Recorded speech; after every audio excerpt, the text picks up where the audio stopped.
stand accused. Yes. Don't blame us. I mean, we're the ones that had the front page article, the front page editorial that said, "It's a loan." Remember that? You're lucky you're not Sean Hannity. It'd be a different story. Well, yeah. So I actually, and we'll get to this point, but I've been listening a lot to people talk about the media during this whole debate in Washington over the auto company loans. And I mean, I long ago learned to sit and bite my tongue and bite my cheek and whatever's available, a pacifier. But it's amazing how people tend to confuse really television with lump us all together, because I mean I do think the newspapers, and I'm in a very troubled industry now. We may be asking for bailouts. I don't think we'll get it from this Congress, but the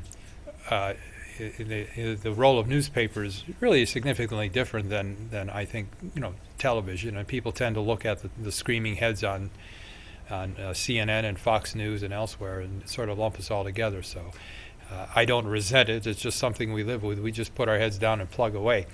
I've covered 6 presidential elections in various forms, usually at the state level. I've covered 6 gubernatorial elections. And I've seen all kinds of highs, lows, and history made in various ways. Now, I'm listening to Amy here at the beginning to rattle off all of the victories that this tidal wave brought Democrats and by association, the labor movement. I mean, you have the historic election of Barack Obama. You picked up 2 seats in Congress. Whoever thought that would happen? You increased the Democratic majority in the House to the point where Republicans are going to have many years before they can chip into that, and you've increased your chances from the Democratic standpoint of a better deal in the reapportionment when they draw up new districts in 2011, actually.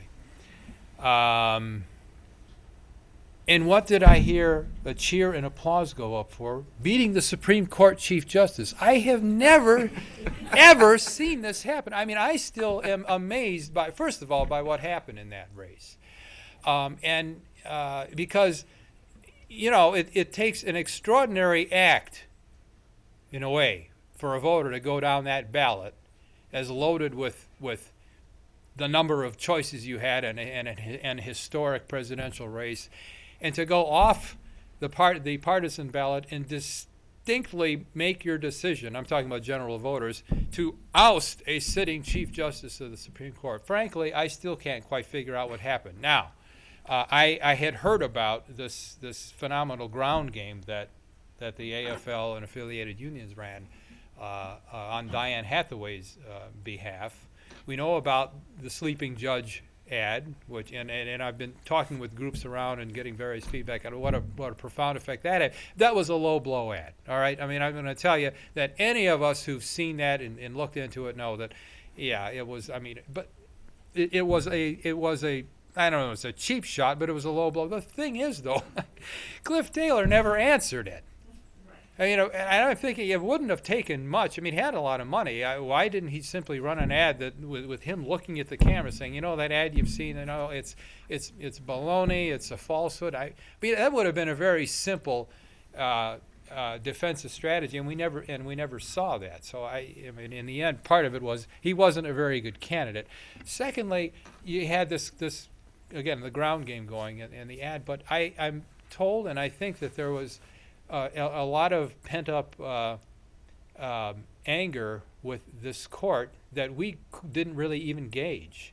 I mean, we tend to think here that those kinds of that a Supreme Court or court elections are sort of carried out on the ballot in this haze. The voters just sort of go down there and vote and see whatever Irish name there is, and vote for it, or in Detroit, a Polish name.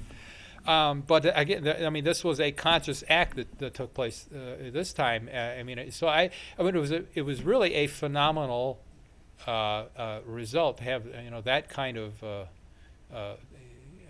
that kind of antipathy toward a sitting Supreme Court, and because there wasn't, other than the sleeping judge ad, there wasn't a single act. It wasn't like he had been accused of some horrific, scandalous behavior, or there wasn't even a single decision that court made that got that much kind of press to get the general public's antenna up like that. So it seemed it's amazing that you had this cumulative effect of many decisions over a period of time. And I mean, he angered labor unions, he angered trial lawyers. Well, there's a lot of trial lawyers in Michigan, and they know a lot of people. So I think there was there seemed to be a groundswell or grassroots discontent with this particular justice that welled up. I've never seen anything like it. And I mean, to all that happened, below the Barack Obama election, the defeat of Cliff Taylor just stands out as number 2 in this. And your reaction here just showed it. I don't know, Alex, what is it with you guys? I mean, what is it with him? So you'll have to answer that for me. I'm going to be asking you a question when I'm done about what the heck was going on with that. The other thing is, I wanted to mention the issue of race. I dove into this a little bit in September. We did sort of comparison of some voters in Detroit, and I talked to voters in Warren. You've heard the term Reagan Democrats, of course. The guy who invented the phrase was Stanley Greenberg, pollster out of Washington, and he's been following the Reagan Democrats ever since he coined the phrase and sort of discovered them in Macomb County in the 1980s. Of course, these are folks, for a quick refresher, who were tended to be Democratic loyalists. Typically, they were labor affiliated, probably middle-aged, very likely Catholic, blue collar,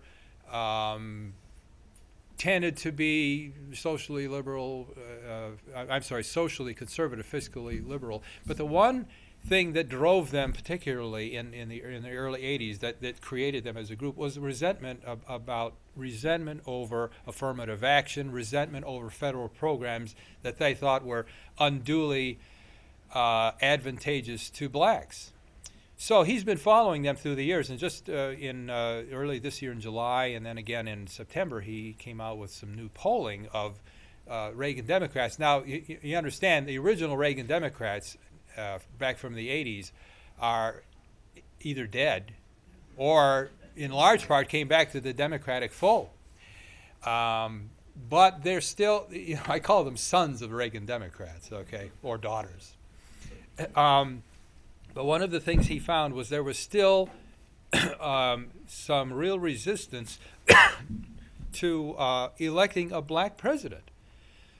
But there were other issues that seemed to trump that. The issues that you talked about, Luke, the health care issues, economic issues. I mean, let's face it, the economy drove this election.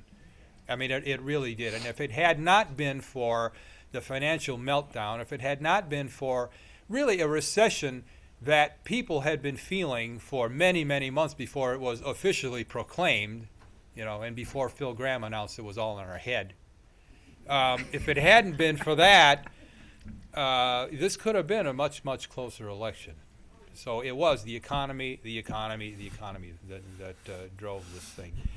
But these were the issues on the minds of the new Reagan Democrats. And it's interesting to hear you talk about the face-to-face contact, because and the strategy of talking in the workplace and talking to members, because I remember talking to the chair of the Macomb County Democratic Party, who said, people told me this stuff on the record. I was amazed. I mean, I had people tell me on the record that there's no way I can vote for a black. It's just the way I was brought up. Whatever. But the chair of the party there said, we got a problem in the plants. We got a problem, and he admitted it. And I had another high-level Democrat at the state level say that they were really worried about the race issue. And I wondered how it was going to play out. I mean, there was a time there in summer and late summer where some of us had real doubts that this country, this state, was going to get over that. I really did. And the fact that it was as if some floodgate had broken there toward the end. And you mentioned somehow people did get over it. And again, I think the economy had a lot to do with it. You look at the Stanley Greenberg study, particularly, that showed that these people still had there was some still racial issues there with him, but these other issues were so much more outweighing them that didn't really matter anymore. And it came to be that he was right. So I found that sort of undercurrent, a subtext to all that went on. Anyway, that's Thank you my story. very much, and both of you. The transition was seamless, and we missed an applause in there. So let's give Luke one to make sure we get it special. Thank you. So I'll go in the same order. If Detroit's ready, is there a question for any of the panelists? And can be Detroit, Wayne State. Got a question? I have a question. I was a monitor on election day for the NAACP, and I worked down on Jefferson Avenue, right by Solidarity House. And it was a 2.5-hour wait, usually, to get to vote. There were very few polling booths there. The same sort of inequities that persisted this time, I think. And I heard a statistic, and I'd like somebody, if they know it, maybe. I heard that only 53% of Detroiters voted. Does anybody have any hard information on that and can explain beyond the fact that people were waiting 2.5 hours, among other issues? I'm happy to at least start, and there might be some other folks who have the information. The 53%, which was also surprising to me, frankly, considering I could look out the window of my office and see the line outside the city clerk's office voting, day after day, was that it's based on a certain number of registered voters that they claim live in the city of Detroit. And so if that number lived there, then the number of people who voted, which was like 345, something like that, comes out to 53%. These are numbers from the clerks that go directly to the Secretary of State. So I have no reason to officially think that that's not correct, but I think officially a lot more people percentage voted, because I think there's probably fewer registered voters in the city of Detroit at this point. But I hope that's not the case, because we registered a lot of people, but I think that more people had an interest and were voting. In terms of the lines, I just want to speak to that for just a moment. We did surveys and worked with clerks' offices, and a lot of it was due to not having the number of machines, but the other piece was that the folks that had machines didn't have enough workers to work at polling places. So I think it was a combination of both workers as well as booths. And then the third leg of this, not that this is a popular issue with our fine Attorney General, is the whole issue of increasing people's access to being able to vote. And it seems like he spent most of his time trying to make sure that, students couldn't vote and new registrants would have a problem with absentee voting. They got so bad that it even angered his, potential gubernatorial opponent, Terry Lynn Land. So I think that if, folks like that would spend a little bit more time trying to figure out how to increase people's ways of voting, both in terms of workers, booths, timing, early vote, then there would be hopefully a lot fewer lines. So those are my thoughts on it, John.